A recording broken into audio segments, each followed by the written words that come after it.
This is Tim, And Mulele. and this is Deconstructing Comics.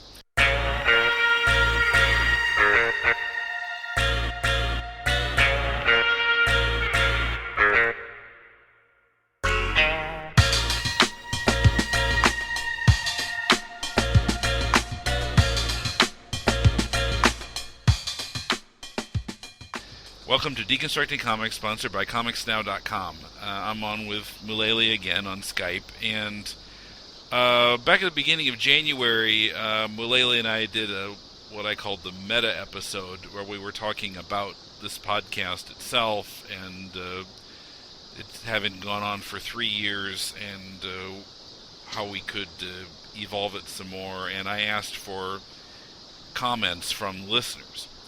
Well, there was a comment on the blog recently from I don't know Spanish, but I believe I would read this as Jorge Muñoz. Forgive me if I'm murdering your name. He's from Mexico. He's an artist.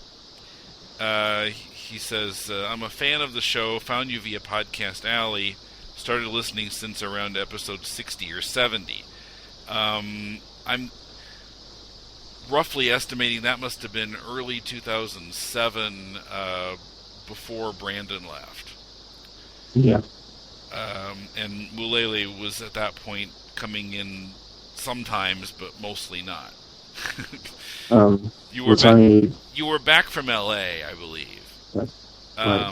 But and we remember we met up with you a couple times, and you were on, but mostly, you weren't coming out to the base, and so it was, and we weren't using Skype yet, so it was hard to have you on. Yeah. He says, in the beginning the show was kind of slow, especially the episodes with just Tim and Brandon, lots of dead air. Now it is much better. That's the difference, I think, is in my editing, basically, because at that time, I don't know, I had some kind of a philosophy that it should have a natural feel to it, or that it should reflect what actually happened. And so I tended to leave our long pauses all in the podcast. And eventually I came to think, well, but that really slows the whole thing down, and maybe needs a snappier pace to it. So I started cutting those out. I see. He says, love when you have guests, especially Patrick. I asked him by email which Patrick, and he basically said both of them. I'll get to that a little later. He says, of special interest for me are the Mulele episodes. His views as an artist, and especially as a struggling artist over in Japan. I hope the Kodansha saga has the happiest of endings. Well, thank you. I hope it does too. And if I can, I'll sneak your name into my book somewhere. So look for what would they call that? A shout out. An Easter egg shout out in the pages of MindGator. A shouting Easter egg. Okay. Yeah. About what to do to improve the show. Just to be informed about the guest you're interviewing. I know that not everybody is as awesome as Alex Robinson, but with knowledge of the work, the interviews can go deeper. That's valid criticism. Especially in the case of the Phil Hester interview, which I think went okay, but I was at a bit of a disadvantage on that one in particular, because I was in the States at my parents' house. I didn't have the one Phil Hester work that I was familiar with in front of me, the Ant-Man series he did with Robert Kirkman. Otherwise, I didn't know his work really at all. But I really wanted to get the interview with him done while I was in the States, because the best time for him was like afternoon. And if I'm in Japan, then that becomes the middle of the night for me. like 3 a.m. or something. So I really wanted to do it while I was in the States in the same time zone with him. So I tried to bone up a bit just surfing the web.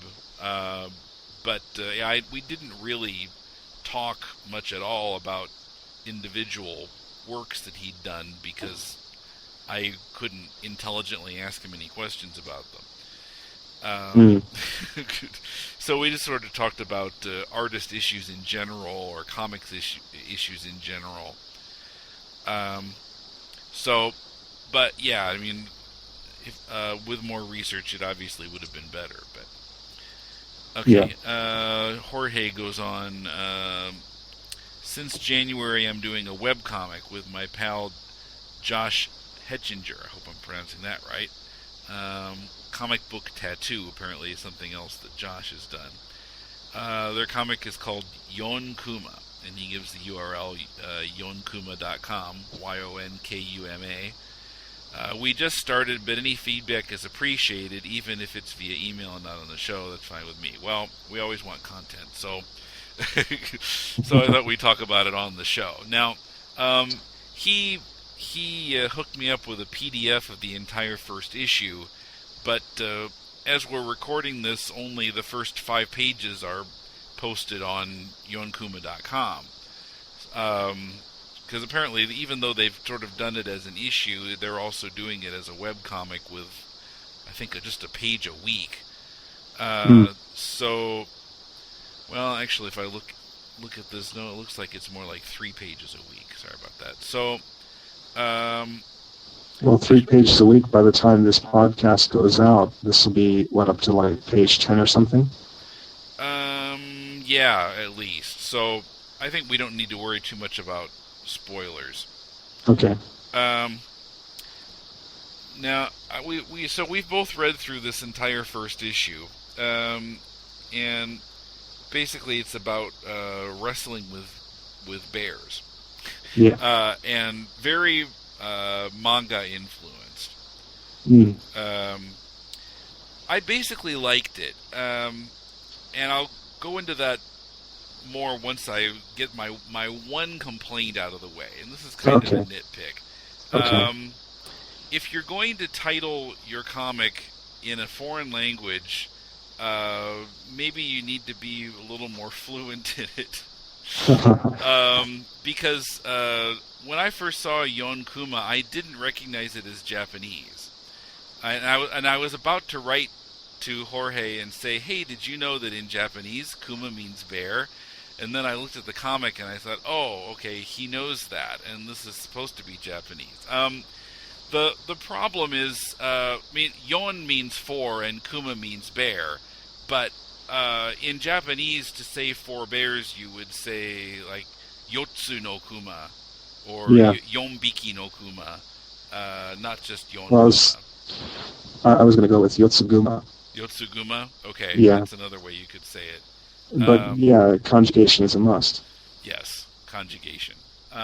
So, yeah, it's kind of dangerous to title a comic, or to title any work you're doing in any medium in a language that you're not fluent in. But I actually I agree with you on the one hand, but I also have the pride of making the same mistake. And coincidentally, I did a comic called Donde está el pollo, and as a Mexican friend pointed out to me some years after I made the comic, that pollo is masculine and la is feminine, and maybe Donde está el pollo would have been better. But to be honest, it was based on a song, and in the song they made the mistake. It was actually a bunch of New Zealanders who wrote a song called Donde está el pollo, and that was my inspiration for the comic. So that's how the title came about. Now that I'm basically revamping and kind of retelling parts of the story in the Mind Gator thing, I've titled it Donde está la rosa. So it could be that I'm making yet another mistake in Spanish, but even if people point it out to me, I probably won't actually worry about it too much. It's only a nitpick for me because I'm fairly conversant in Japanese, but not being conversant in Spanish and thinking that Spanish is another cool language that I would like to learn. Well, in my case, again, I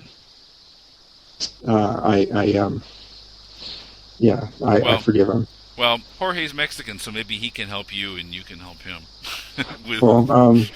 Then Jorge, send me an email. Let me know if my Donde está la Rosa is correct or incorrect.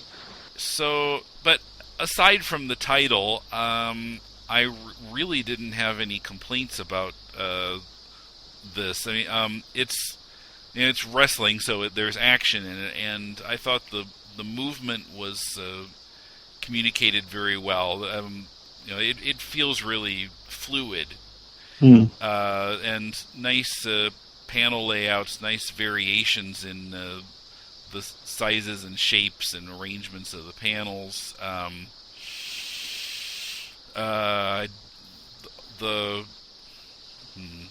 The figures were well done. The story it's funny. I mean, bear wrestling isn't what I would have thought of for a story, but it was. I found it fairly interesting. What did you think of it? Well, it hit me kind of odd at first because when I first looked at it, it wasn't in the PDF form. It was on the on the website, yonkuma.com, and I think that it takes a bit of time for this story to grow. Reading it on the website, I felt that the artwork was good, but the storytelling, it didn't really grab me until page number 12 or so. Mm-hmm. And I didn't actually get my first serious laugh until, hold on, let me find my laugh point. It was actually towards the end of the book. I think it was page 25 or something. Oh, really? 21.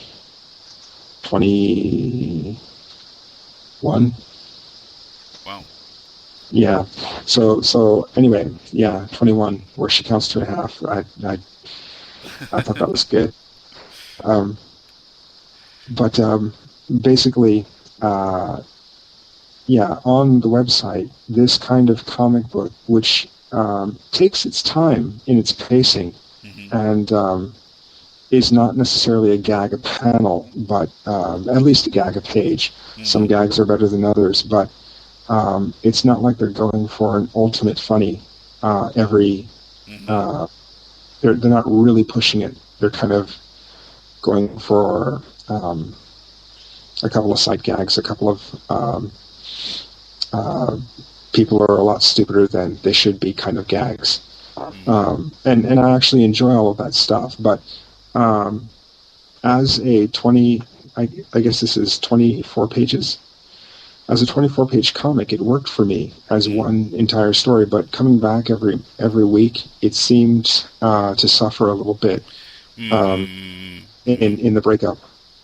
Yeah, it feels, well, it's kind of the same thing that I went through with Spider Hag, especially when I first started doing it on the website, back when I was doing it.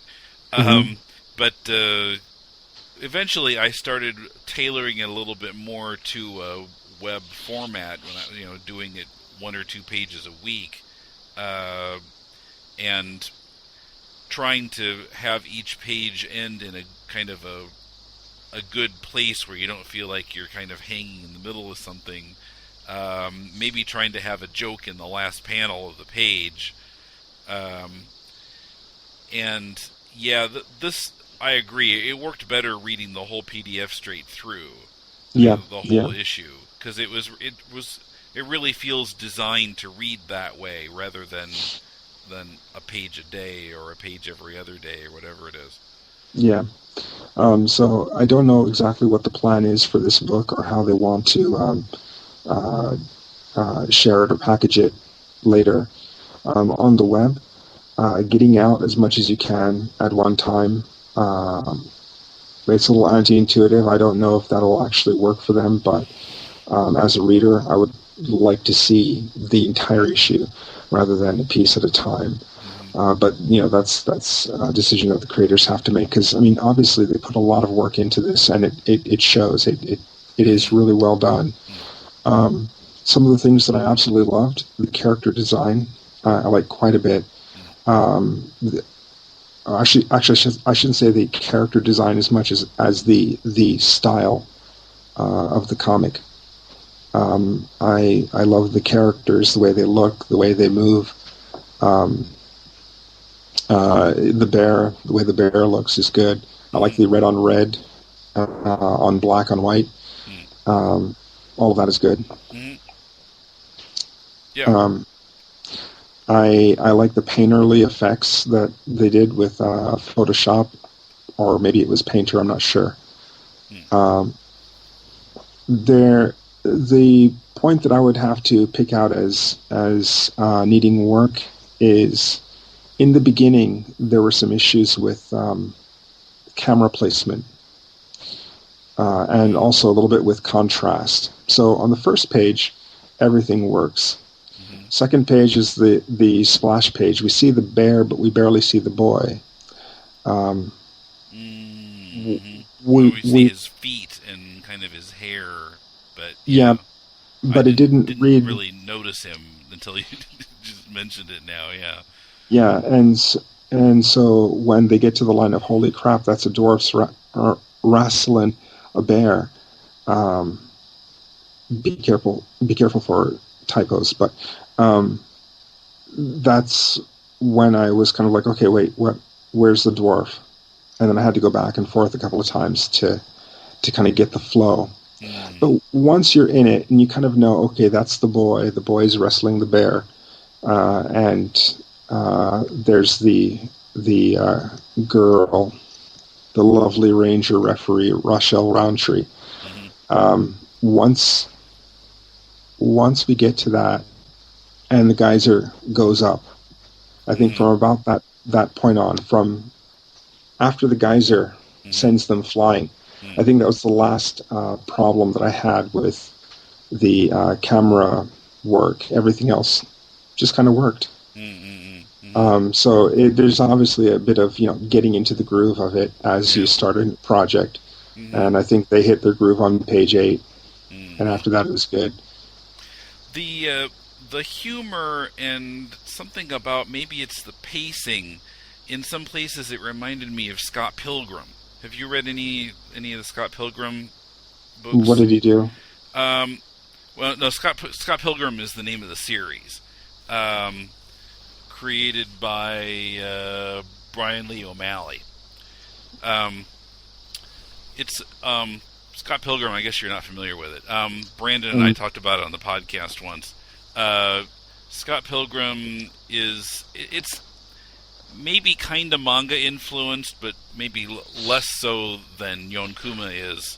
And it's just about some young people in Canada, and anyway, that's getting off topic here. But I'm looking at the interweb series of tubes. Anyway, but the humor in this reminded me of Scott Pilgrim in a few places, which yes, you can take as a compliment, Josh. Actually, I'm looking now at Scott Pilgrim series of thumbnails for the comic, and actually I can kind of see some similarities. Yeah. I don't know exactly how much they are gleaning from Scott Pilgrim, but maybe they should take a look and get a little bit of his pacing. He is very good at pacing, whoever the artist is. Brian Lee O'Malley. Yeah, so I mean, just not that they should ape Scott Pilgrim, but they could pick up a couple of tips from some of the stuff that he's doing in that series. One other thing I wanted to comment on with Yon Kuma is the pencil sketches that I saw at the end of the PDF, page 25 in the PDF. Page 24. The early Rochelle and Bunyan sketches, especially the Rochelle sketches. The pencils are gorgeous. The person really knows his way around. That would be Jorge. Yeah, Jorge really knows his way around a pencil. But the inking is a little bit heavy-handed. So I thought the inking could be lightened up just a little bit. But the one thing about that is my inking tends to be ultra light, so take that for what it's worth. But yeah, everything else I'm pretty happy with. Yeah. I don't know that I would follow it on the web, but I would pick it up in full comic form. Yeah, well, I can imagine something like this being published by, like Oni Press, for example, or it feels kind of like an Oni. Maybe I'm thinking that because that's Scott Pilgrim. They published Scott Pilgrim, but Oni, or maybe Top Shelf, or one of those kind of the more well-known indie companies. Yeah, I can see that. I mean, it's fairly developed. I think when they get a little bit more into the story and they can kind of pull in a few more plot strings into 24 pages, then I think they will have something really, really good here. It starts out very, very simple, but let's see how complex it gets after this.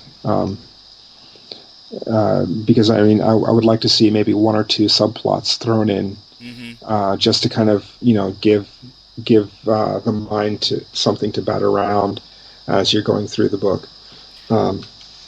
It occurred to me since the series seems to be the Japanese is meant to mean four bears. Yeah. Does that mean once he fights four bears, it's over? Is it a mini series, or it feels like it may have limited the scope a little by calling it Four Bears? Well, you know why it's called Dragon Ball instead of Dragon Balls? Why? Because originally there was only one ball, and he was about to cancel the series. This is Akira Toriyama, I think. And when he was about to walk away from it, the editor looked at him, are you nuts? This is the most popular comic in the magazine. You will continue. And suddenly there were 7 balls instead of 1. I see. Yeah, although I don't think it would have sold as well in the States if it was called Dragon Balls. No, definitely not. Yeah. Or it would have been interpreted to be something completely other than what it was. But. Exactly. But anyway, with suddenly 6 times more story potential, the series went on for, another 10 years or something. I couldn't get into it because I was reading it in magazine form back in '92 in Japan, and it's just 18 pages of people screaming while making fireballs. It's like, okay, what was that? I just can't follow that. But anyway, back to Yon Kuma. They can twist it and play it any way they want to. They're not limited to kind of a standard scope. Actually, it's one of the things that I would like to see more in American comics as they try to kind of push manga influences into Western comics, and as Western comics go onto the web, maybe people should step away from the 24-page format, because I've seen some incredible things in Japanese comics that would not work in a 24-page format. One in particular that comes to mind that Kumar showed me, and maybe Kumar can give you the actual title and author. There was this guy, man, I can barely do it justice, but there's this character who's on his way to school. He meets an old man in the park. The old man pulls a mushroom out of his underwear. And don't ask me why, but the kid sniffs it. He sniffs the mushroom, and the next page is a full page of him just throwing up on the playground. And as you're flipping through the pages, he's throwing up a full page for like 20, 30, 40 pages. And then the last page, there's like a fart. And then another 10 pages of him throwing up. It's disgusting, but it's very comically drawn, so you can kind of get past the disgusting of it. But the fart in that 50-page puke fest is the punchline to that gag. But it took them 50 pages, whereas in America it'd be just 2 solid issues of this kid throwing up in the playground, and it's the same picture over and over and over with just no variation. Just they kept reprinting it and like changing the sound effects. But I'd like to see timing exercises like that, or just with an eye for longer content, quicker to read, maybe easier to draw, but more involved with the timing of it all. Yeah. The blog post, he finishes, "Keep up the good work. Too bad the theme song was changed." And Mulele was asking me about that a bit ago. Okay, here's what happened. Yeah. So for the longest time, we were using Firewater's "So Long Superman." Yeah. And I started, and I thought, well, that was fine for being a backwater podcast that nobody listens to. But then when I started doing, having kind of actual well-known people on, I started to think, well, there might be some assumption that we have like somebody's permission to use a copyrighted song, and so I thought, well, maybe if I like ask Firewater, then it's going to be like, well, actually, we've been doing it for all this time already before we asked them. So I thought, well, I'll just find some royalty-free music to use instead. And what I found, I kind of liked it. It reminded me of kind of like an Isaac Hayes type of thing. Okay. So I went with what we got now. Now, if there were like an uprising among our listeners and to demand "So Long Superman" back, then I might try to get Firewater's permission. I would say you're right on all of that stuff. It wasn't our copyright to use, but at the same time, I don't really care. The song is credited to Firewater, and we're very open about that. And I don't mind him coming and saying, "Hey, stop using that." In which case, we'll stop. But until that time, not really worried about it. The Firewater song was my choice originally. Yeah.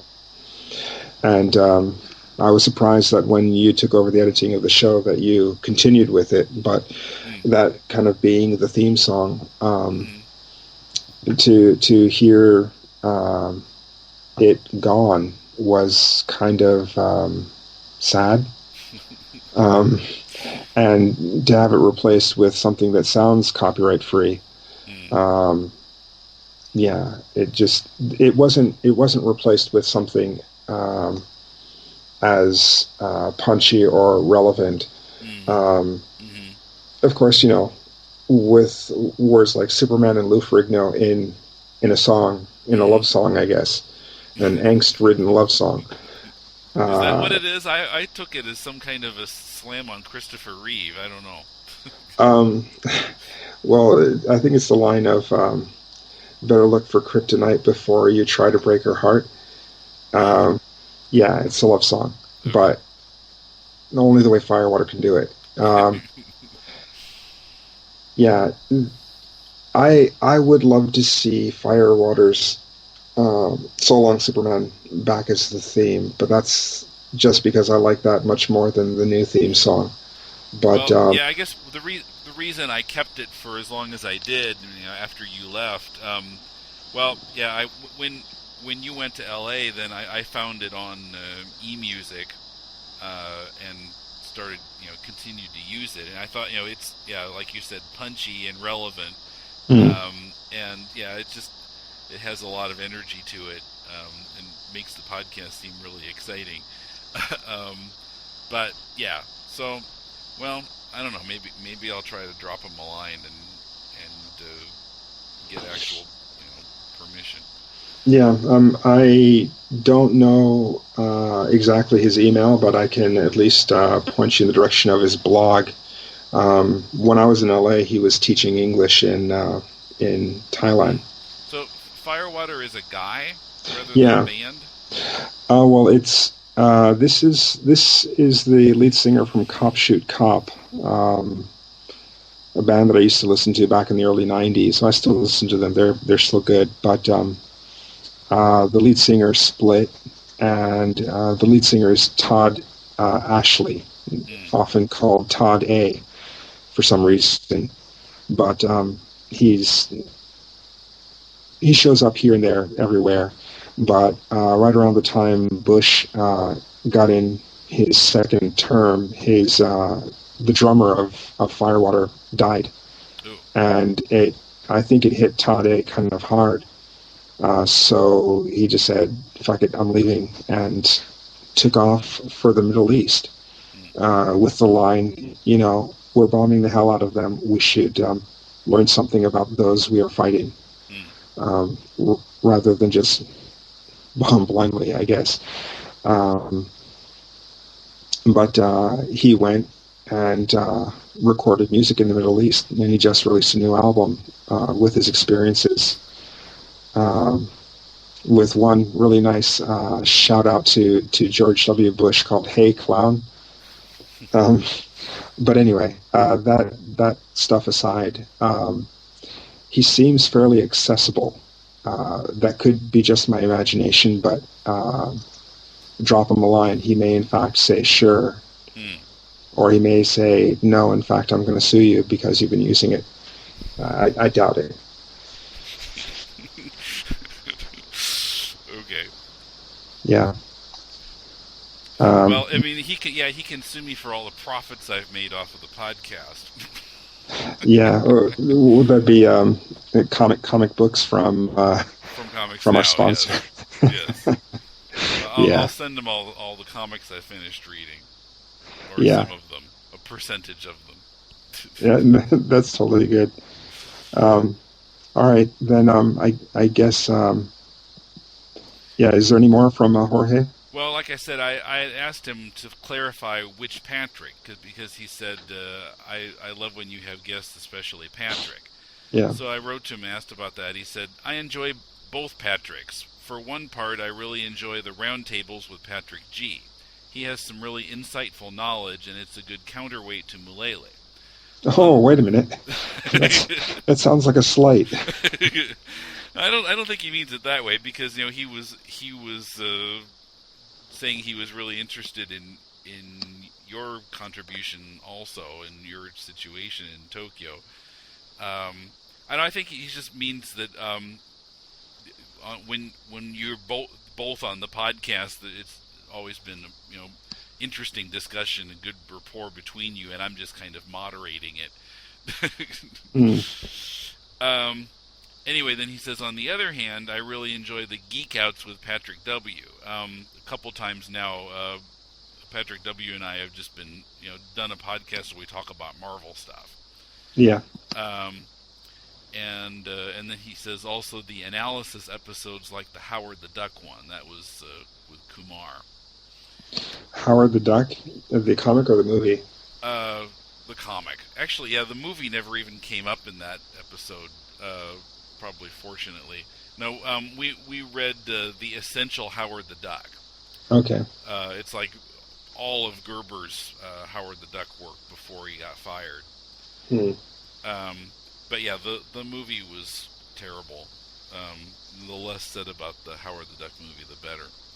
Okay. But yeah, that's basically his comments on the show. So yeah, thanks a lot, Jorge, for the comments and that was cool. Thank you for hooking us up with your comic, which is quite good, and be looking for that in Diamond Previews one of these days. Diamond? Probably not. Yeah, and if it's possible for anything other than DC and Marvel to get in with their new restrictions, but yeah. Well, hopefully they'll pick up a lot of extra readers from the podcast. I'll spread the word. Yeah. So yes, yonkuma.com. YONKUMA. Yeah.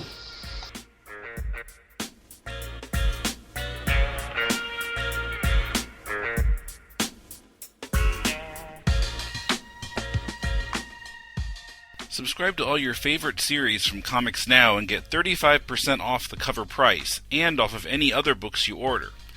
Comics Now provides many of the comics we review on this show. They also provide Eric's newsletter, which highlights some upcoming comics from Diamond Previews. Read it on our site, deconstructingcomics.com. On our site, you can also leave a comment on our blog or send us a donation via PayPal. There are also links to our pages on Facebook and Twitter. I'm always open to your comments and suggestions. Who would you like to hear on the show? Let me know and I'll see what I can do. Write to mail@deconstructingcomics.com. That's also the address to use if you're a comics creator and you'd like some feedback on your work from Mulele and me on the show. You thought he was gone for good, but next week Brandon is finally back. Just like in comics, you know that character who you thought was dead is going to come back somehow. We're planning to review 2 books, Red Eye, Black Eye by K. Thor Jensen and Burma Chronicles by Guy Delisle. Till then, thanks for listening. This is Tim. See you next week on Deconstructing Comics.